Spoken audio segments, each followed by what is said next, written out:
مرحومین بالخصوص بانیان کے جتنے مرحومین ہیں، خصوص بالخصوص سید فیض الحسن شاہ صاحب اور ان کی آل اولاد، سید فخر حسن شاہ صاحب اور ان کی اہمیت میں ایک دفعہ سورہ فاتحہ۔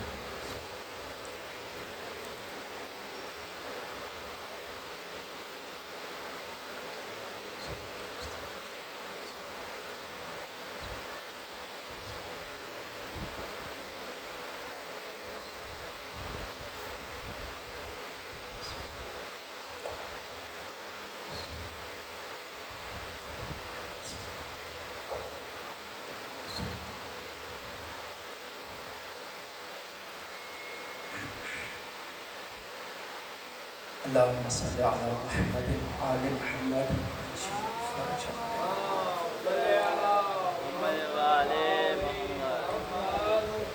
أعوذ بالله من الشيطان الرجيم بسم الله الرحمن الرحيم حسبنا الله ونعم الوكيل نعم المولى ونعم النصير لا حول ولا قوة إلا بالله العلي العظيم الحمد لله رب العالمين اللهم إياك نعبد وإياك نستعين الصلاة والسلام على نبيه وصفيه وحجته وأمينه مكي المدني الأمي الهاشمي القرشي سيد الثقلين نبي الحرمين إمام القبلتين وسيلتنا في الدارين جد الحسن والحسين أبي القاسم محمد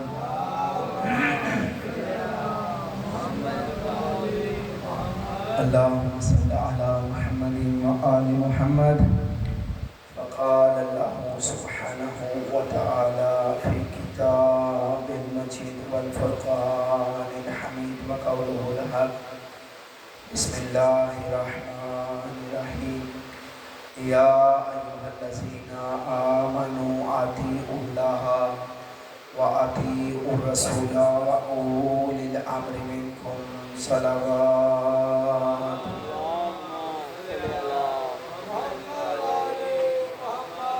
اللهم صل على محمد وآل محمد۔ پروردگار سے دعا ہے کہ مالک ہم سب کا یہاں پہ مل کے بیٹھنا قبول و منظور فرمائے۔ مالک آغاز محرم سے لے کے یہاں تک اور یہاں سے لے کے جب تک ہم عزاداری کریں آخری سانس تک جو بھی ذکر امام حسین علیہ السلام کریں، اللہ سے دعا ہے کہ مالک اسے اپنی بارگاہ میں قبول و منظور فرمائے۔ مالک سے دعا ہے کہ اس ذکر کے بدلے میں بانیان کے جتنے مرحومین ہیں سب کے درجات کو بلند فرمائے۔ مالک سے دعا ہے کہ مالک حاضرین کے تمام مرحومین کے درجات کو بلند فرمائے۔ میرا پاک اللہ حاضرین میں خصوص بالخصوص یہاں پہ جتنے مومنین و مومنات ہیں مالک سب کے رزق میں وسعت عطا فرمائے۔ مالک اس منبر پر پڑھنے والے تمام ذاکرین کی حفاظت فرمائے۔ ایام عزا میں جہاں جہاں عزاداری کے خیمے سجائے جا رہے ہیں مالک تمام عزاداری کے خیموں کی حفاظت فرمائے۔ باری اللہ ہر علی اللہ پڑھنے والے کی حفاظت فرمائے۔ خصوص بالخصوص پارہ چنار کے مظلومین ہیں، فلسطین کے مظلومین ہیں، اور بھی جہاں جہاں کوئی علی اللہ پڑھنے والا رہ رہا ہے مالک ہر اس کی حفاظت فرمائے۔ مالک سے دعا ہے کہ میرا اللہ سب مل کے آمین کہیے گا میرا اللہ قتل حسین کے وارث کا حقیقی ثبوت جلد از جلد فرمائے۔ دعاؤں کی قبولیت کے لیے ان کے صلوات پڑھیں۔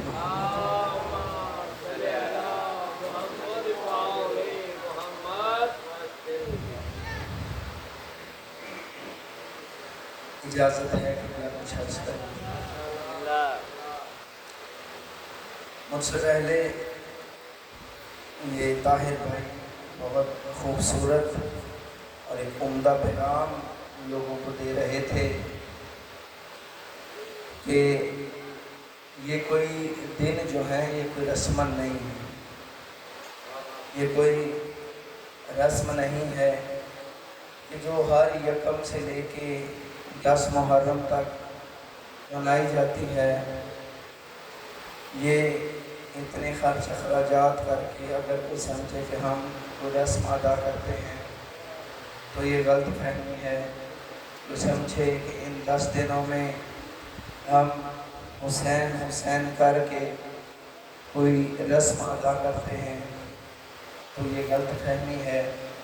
کوئی سمجھے کہ ہم ممبر حسین سجا کر ذاکر حسین کو بٹھا کر پیغام کربلا سن کر کوئی رسم ادا کرتے ہیں تو یہ غلط فہمی ہے۔ کوئی سمجھے کہ ہم مرد و خواتین کالے لباس پہن کے کوئی رسم ادا کرتے ہیں تو یہ غلط فہمی ہے۔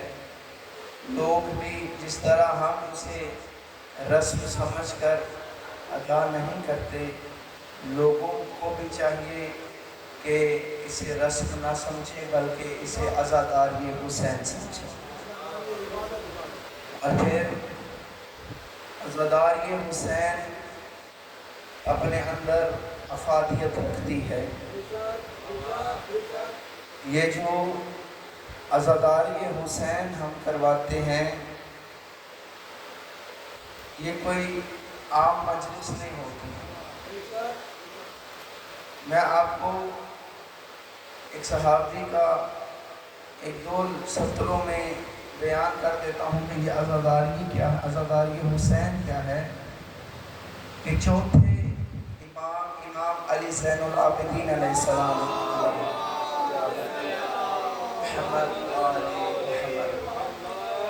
چوتھے امام کا ایک صحابی تھا جس کا نام زہری تھا۔ چوتھے امام کا یہ صحابی تھا، نام اس کا زہری تھا۔ یہ امام کے پاس آیا، آ کے کہتا ہے کہ مولا میں نے شادی کی، آپ میرے گھر نہیں آئے۔ مولا خدا نے مجھے بیٹا دیا، آپ پھر بھی میرے گھر نہیں آئے۔ مولا میں نے نیا گھر بنایا، آپ میرے گھر نہیں آئے۔ تو اتنے سوال سن کے زہری کو امام زین العابدین نے جواب دیا، زہری اب ہم خوشیوں میں نہیں جاتے، ہم نے خوشیاں چھوڑ دی۔ تو زہری اتنا سن کے جانے لگا، ابھی دروازے کے پاس گیا تھا یا امام نے اسے واپس بلایا، فضیلت کا جملہ پڑھ رہا ہوں، امام نے اسے واپس بلایا۔ امام واپس بلا کے زہری کو آواز دے کے کہتے ہیں، زہری اگر تو چاہتا ہے کہ ہم تیرے گھر آئیں تو پھر اپنے گھر میں مجلس حسین برپا کر،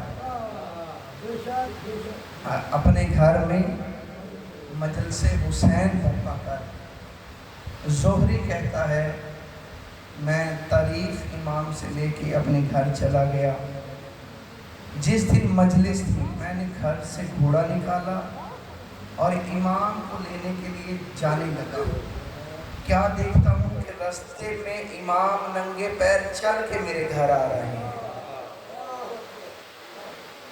اور امام جب آئے ہیں میرے گھر، ذاکر نے مجلس پڑھی، فضائل پڑھے، مسائل پڑھے، تو یہ زہری کہتا ہے کہ جب ذاکر ذکر کر رہا تھا، مجلس حسین پڑھ رہا تھا، اس وقت جناب سجاد وہاں سے اٹھے اور وہاں جا کے بیٹھ گئے جہاں عزاداروں کی جوتیاں پڑی۔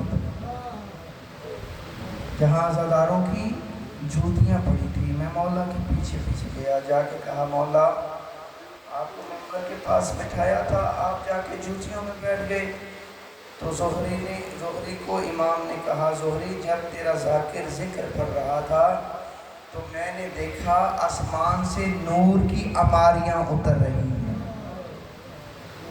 ان نور کی عماریوں میں ہمارے 14 کا نور ہے، اور ان 14 کے نور میں ہماری دادی سہرا کا بھی نور ہے، اور وہ مجھے کہہ رہی ہے سجاد اس خیمہ میں آنے والے، اس گھر میں عزاداری کے لیے آنے والے ہر عزادار کا مجھ زہرا کی طرف سے شکریہ ادا۔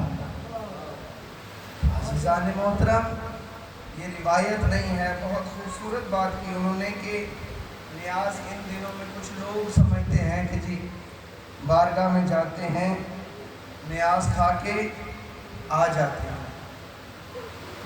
جو میں نے قرآن پاک کی اللہ کی لا ریب کتاب سے ایک آیت جو ہے وہ سرنامہ کلام مقرر کی ہے، یا ایھا الذین آمنوا اطیعوا اللہ واطیعوا الرسول واولی الامر منکم۔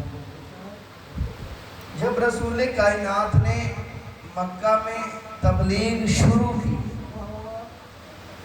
تو مکہ میں دستور تھا کہ اگر آپ نے کوئی کسی سے مشورہ کرنا ہوتا تھا یا کسی کو اپنا فیصلہ سنانا ہوتا تھا تو لوگوں کو اپنے گھر دعوت دی جاتی تھی، لوگوں کو اپنے گھر دعوت دی جاتی تھی، اور صرف دعوت نہیں دی جاتی تھی، اس دعوت میں کھانے کا اہتمام بھی کیا جاتا تھا، اس دعوت میں نیاز کا بھی اہتمام کیا جاتا تھا۔ اب آیت نازل ہوئی کہ اے میرا حبیب اپنے قریبیوں کو ڈراؤ، اپنے قریبیوں کو ہدایت دو۔ تو رسول کائنات نے خدا کی اس آیت سے ظاہر ہو رہا ہے کہ اللہ کے نبی نے یہ آیت سن کے جن کو بلایا وہ کافر تھے۔ آیت ظاہر کر رہی ہے کہ آیت سن کے اللہ کے نبی نے جن کو دعوت دی وہ کافر تھے۔ اللہ کے نبی نے بلایا، پہلے دن دعوت رکھی، لیکن عرب کا پہلے یہ دستور تھا کہ کھانا پہلے کھلا دیا جاتا تھا۔ عرب کا دستور تھا کہ کسی سے کوئی مشورہ کرنا ہوتا تھا، کسی سے کوئی بات کرنی ہوتی تھی تو آنے والے مہمان کو کھانا پہلے کھلا دیا جاتا تھا۔ اب مکہ والے کرتے کیا تھے، 3 دن یہ دعوتیں جسے دعوت ذوالعشیرہ کہتے ہیں، 3 دن یہ دعوت چلتی رہی۔ پہلے دن حضرت ابو طالب کی حویلی میں دعوت کا اہتمام کیا گیا، مختلف قسم کے کھانے بنائے گئے، مختلف قسم کی ڈشز جو ہیں وہ بنائی گئی، اور کافروں کو دعوت عام کا حکم دینا تھا۔ دعوت دی گئی، قریش کے بڑے بڑے سردار اس دعوت میں شریک ہوئے، قریش کے بڑے بڑے سردار اس دعوت میں شریک ہوئے۔